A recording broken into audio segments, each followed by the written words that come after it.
السلام علیکم ورحمۃ اللہ وبرکاتہ۔ سماجی سائنس کا دوسرا حصہ، سیکنڈ سیمسٹر، ہندوستان میں اہل یورپ کی آمد۔ ہندوستان میں اہل یورپ کی ابتدائی سرگرمیاں، یعنی ہندوستان میں جتنی بھی یورپی قومیں آئی وہ کس طرح آئی اور ان کا کردار کیا تھا۔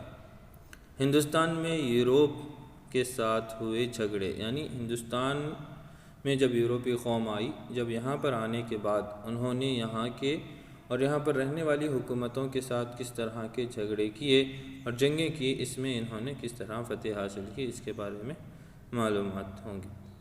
ہندوستان کو آئے یورپی تجارتی کمپنیوں کے تعریف، یعنی جو ہندوستان کو یورپی قوم آئی اپنے ساتھ کمپنیاں لائی اور ان کمپنیوں کو ہندوستان میں قائم کیا اور قائم کرنے کے بعد یہاں سے تجارت کو شروع کی، تو اس کے بارے میں معلومات کو واضح کیا جائے گا۔ انگریز ہندوستان میں مضبوط بنیاد ڈالنے کی وجوہات۔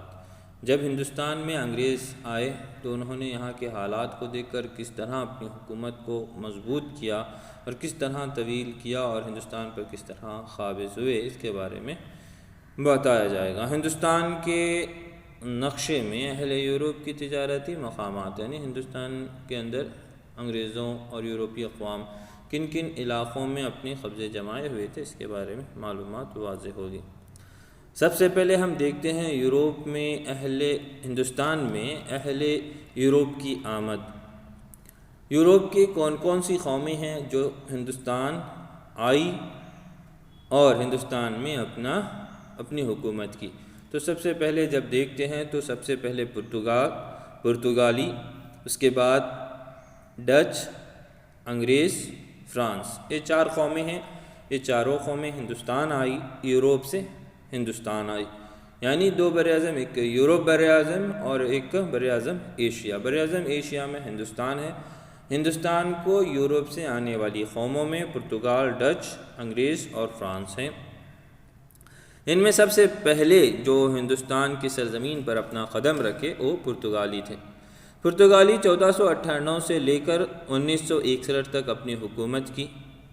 سب سے پہلے ہندوستان کو آنے والی قوموں میں پرتگالی قوم ہے اور سب سے آخر میں جانے والی قوموں میں پرتگالی قوم ہے۔ 17 مئی 1498 میں واسکو ڈی گاما نے کیرلا کے کیلیکٹ پہنچ گیا، یعنی یورپی قوم میں سب سے پہلے آنے والی قوم پرتگالی تھی، اور پرتگالی میں وہ پہلا شخص تھا جس نے ہندوستان پر اپنی سب سے پہلے قدم رکھے۔ اس کا نام تھا واسکو ڈی گاما۔ یہ کیرلا کے کیلیکٹ میں سب سے پہلے پہنچے۔ کیرلا ایک ریاست ہے اس وقت ہندوستان کی، اور اس کا ایک گاؤں ہے جہاں کیلیکٹ جسے ہم کہتے ہیں، اس کیلیکٹ میں سب سے پہلے انہوں وہاں پہنچ گئے۔ ہندوستان کو نئے آبی راستے کی کھوج کی اور ہندوستان آنے والی پہلی یورپی قوم کہلائی۔ یہاں پر سب سے پہلے یورپ سے آنے والی قوموں میں پرتگال کا وہ شخص جس کا نام ہے واسکو ڈی گاما، وہ کس کے ذریعے سے آئے؟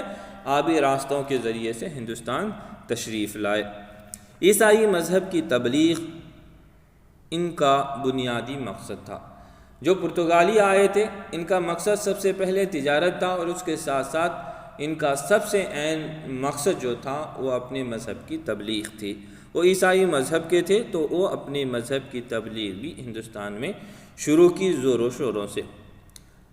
پرتگالیوں کی ترقی کے وجوہات۔ پرتگال جب ہندوستان آئے وہ ہندوستان میں کس طرح اپنی حکومت کو وسیع کیا اور اپنے آپ کو کس طرح بہتر بنایا، اس کے بارے میں واضح ہوگا۔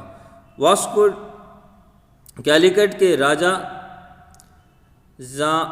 زامرون کے پرتگالی ملاح واسکو ڈی گاما کو تجارت کی اجازت دی۔ سب سے پہلے جب وہ کیلیکٹ پہنچے تھے، کیلیکٹ پہنچنے کے بعد وہاں کے علاقے کے جو راجا تھے ان کے پاس انہوں نے پرمیشن لی۔ اس راجا کا جو نام تھا راجا زامرون تھا۔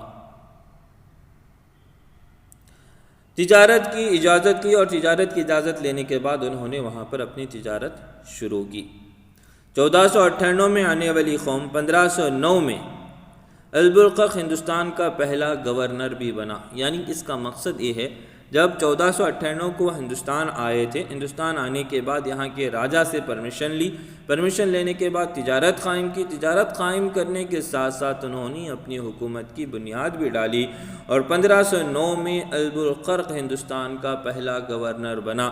جب ہندوستان کے جن علاقوں میں انہوں نے اپنی حکومت کی بنیاد رکھی تو اس وقت وہاں کا جو یورپی اقوام کا پہلا گورنر بنایا گیا۔ پھر 1510 میں وجے پور کی سلطنت سے گوا پر اپنا قبضے میں کر لیا۔ وجے پور کی جو حکومت تھی، ان کی مدد کے ذریعے سے انہوں نے گوا پر اپنی حکومت کو قائم کیا۔ وہاں پر رہنے والے راجاؤں اور حکمرانوں کے ساتھ جنگ کی اور وہاں پر گوا میں اپنی حکومت قائم کی۔ ہندوستان چھوڑ کر جانے تک گوا ان کا پایا تخت رہا۔ جب انہوں نے کیلیکٹ سے لے کر کیرلا سے لے کر گوا تک کے علاقوں پر اپنی حکومتوں کا پرچم لہراتے گئے تو گوا جب پہنچے تھے وہ لوگ، گوا پہنچنے کے بعد وہاں پر انہوں نے اپنی حکومت کو مضبوط کیا۔ ان کی جو سپورٹ تھا، جو یہاں کے جو راجا تھے، وجے پور کا جو راجا تھا، اس نے ان کے لیے مکمل مدد کی، جس کی وجہ سے ان کی حکومت گوا میں فتح حاصل کی۔ البرقرق کے بعد آنے والے گورنر دیو دمن، سیالپیٹ، بیسن چول، ممبئی، سان تھام، بنگال کے ہوگل وغیرہ مقامات پر انہوں نے اپنی کامیابی حاصل کی اور اپنے تجارتی مراکز قائم کیے اور اپنی حکومت کو طویل کیا۔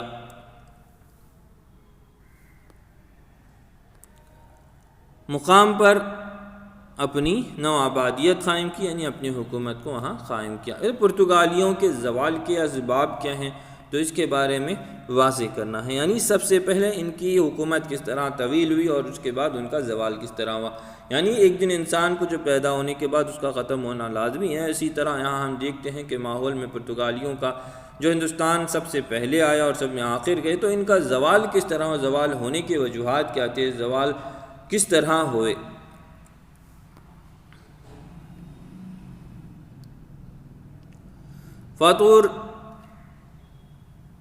فقطوری بحری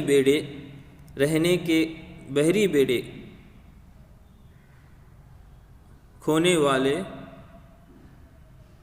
ڈچ اور انگریز پرتگالیوں کے حریف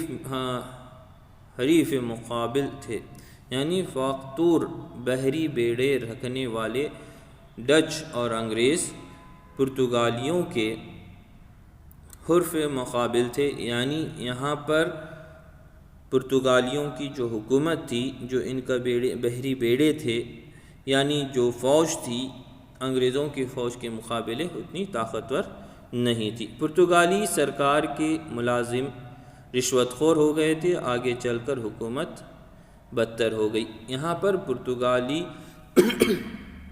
جو سرکار تھی، ان کی حکومت کے اندر جو سپہ سالار تھے، جو یہاں کے آفیسر تھے، جو بڑے بڑے، تمام رشوت خور ہونے کی وجہ سے ان کے اندرونی حالات کا معائنہ ہوا تو انگریز ان پر فتح حاصل کرنے میں مدد ملی۔ تبدیلی مذہب بھی ان کے زوال کی اہم وجہ بنی۔ یہ لوگوں کو زبردستی کرتے تھے، اپنے عیسائی مذہب میں تبدیل ہونے کے لیے مجبور کرتے تھے، ان پر ظلم ڈھایا کرتے تھے۔ یہ تمام وجوہات تھے جس کی وجہ سے لوگ بھی ان کے دشمن بن گئے تھے۔ وجے نگر کی سلطنت کے زوال کے بعد ان کی تجارت کمزور پڑ گئی۔ وجے نگر ان کے لیے ایک مضبوطی کا ایک سایہ تھا، جس کے ذریعے سے وہ اپنی گواہ پر بھی اپنی حکومت کو قائم کر سکے۔ تو اس کی خاص وجہ یہی تھی کہ وجے نگر کی حکومت کمزور پڑتے ہی یہ پرتگالی بھی کمزور پڑ گئے، لیکن یہ صرف گواہ کے علاقے میں ہی محدود بن کر رہ گئے، اور اس کے بعد ان کی حکومت گوا میں محدود بن کے رہ گئی۔ ان کے ساتھ ساتھ دوسری قومیں بھی جب ہندوستان آئی تھی، 1596 سے 1792 تک ڈچ نے ہندوستان پر اپنے قدم رکھے۔